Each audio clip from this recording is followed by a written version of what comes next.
Oke, nah dia tampilannya jadi begini. Nah ini dia akan naik nih dari sini ke sini. Nanti kita coba tes jalan deh. Nah ini sih menurut saya lebih lebih banyak data yang.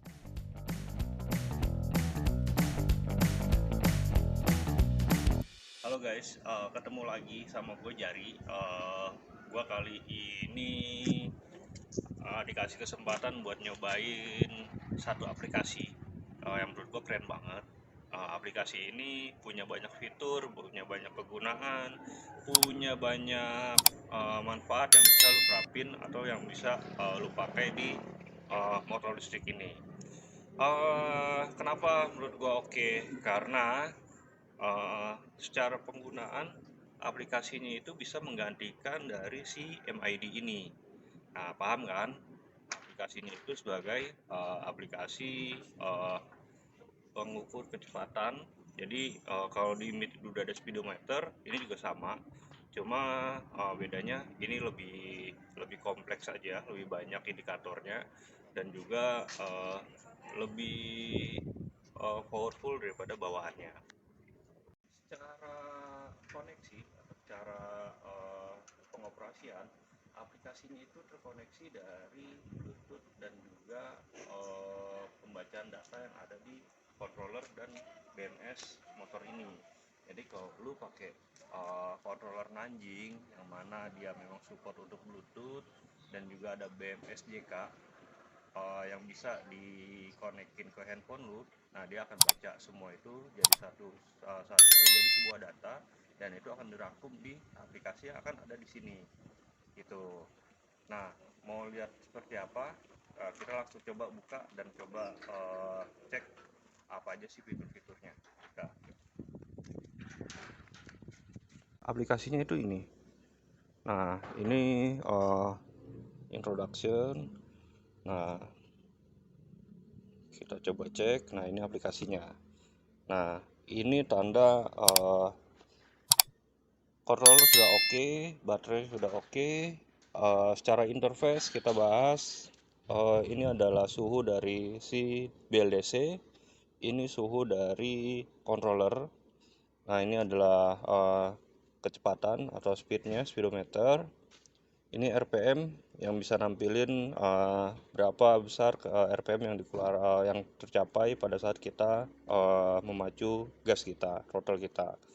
Ini odometer standar menurut gua, sama kayak yang di motor-motor pada umumnya. Ini adalah persentase sisa baterai. Lalu ini ada juga sisa voltase yang sekarang sedang berjalan. Ini trip standar. Dan ini adalah watt yang dikeluarin pada saat motor bekerja. Dan ini ampere yang ditarik ketika motor juga dalam keadaan jalan atau aktif.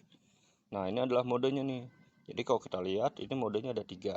Nah, di servo sendiri sebenarnya modenya itu juga 3, cuma beda aja namanya.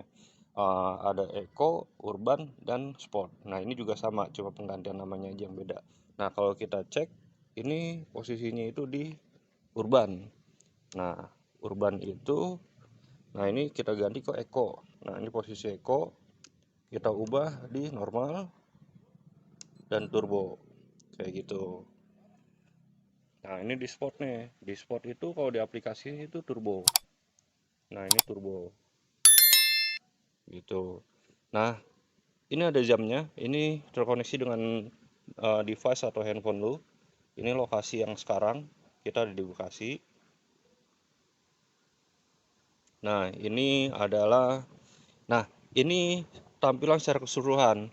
Nah, tampilan ini kita bisa ubah modenya. Ini adalah mode modern. Nah, kita ubah ke mode klasik. Nah, itu ada di sini.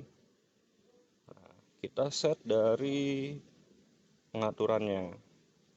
Nah, ini adalah pilihan mau speednya itu mau di km atau mile. Nah, ini time formatnya.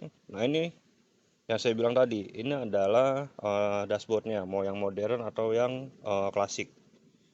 Default itu klasik. Nah, kita coba yang default.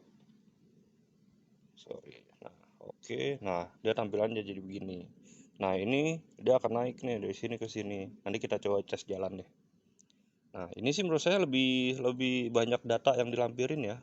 Ada watt juga, terus ada lokasi. Nah, jam pasti ada juga gitu. Nah, ini semuanya jadi satu kesatuan. Nah, selain itu apalagi sih yang kita bisa lihat? Nah, kita bisa lihat dari si BMS-nya. Nah, ini BMS ini sudah terhubung dari baterai tambahan saya yang ada di motor ini. Nah, bisa dilihat sisa baterainya itu 79,4 volt, persentasenya 92. Nah, selnya itu semua terdata voltasenya. Sel 1 3,97 sampai sel 20. Nah, kenapa sampai sel 20? Karena memang sistem dari baterai yang saya buat itu pakai 20S, jadi hanya sampai 20. Dan kesini itu kosong, tidak terpakai, seperti itu. Nah, kita mau keluar lagi, nah, balik lagi ke sini, kayak gitu. Ada satu fitur yang menurut gua oke banget sih sebenarnya dari sini. Nah, namanya itu adalah fitur race. Ini kalau teman-teman suka atau hobi balap, ini bisa dipakai banget gitu. Kita misalnya mau sprint atau mau lari, adu kecepatan, ini kita tinggal start. Nah, ini adalah countdown untuk mulainya. Nah, go, nanti kita akan coba kencengin atau start, dan kita akan larinya seberapa jauh dari 0 sampai 100, kita dapat berapa detik sih. Nah, dan juga selanjutnya seperti itu. Nah, ini kita stop aja. Oke, nah, ini keluar. Nah, Ya, teman-teman kan penasaran ya, kalau tadi kita udah ngebahas tentang interface seperti apa, indikator apa aja yang ada, dan menunya apa aja. Nah, kita mulai coba untuk demo bagaimana sih aplikasi itu berjalan. Nah, coba kita lihat. Nah, ini udah nyala dan saya udah siap standarin 2 dan pantau si speedometernya berjalan atau enggak. Ini di mode sport atau turbo. Nah, gitu. Nah, dia ada indikator ini nih. Tanda merah ini mengartikan kalau motornya itu memang dalam kecepatan tinggi. Nah, saya aktifin cruise control deh. Nah, di cruise control aktif. Nah, ini adalah watt yang keluar, ini ampere yang ditarik. Nah, jadi ketika kecepatan segini, ampere yang ditarik ini, watt yang keluar ini, gitu. Temperatur masih oke. Nah, dia akan seperti ini terus. Oke.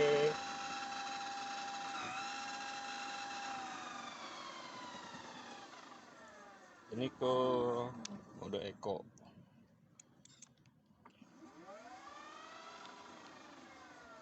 Nah, mode eco sama tampilannya nggak jauh beda, hanya memang RPM atau kecepatannya itu dibatasin sih. Kalau di sport atau turbo tadi kita bisa maksimal kecepatannya, di eco itu dibatasi sama sampai di beberapa kpj aja gitu. Nah, kita coba yang tadi nih, yang race tadi.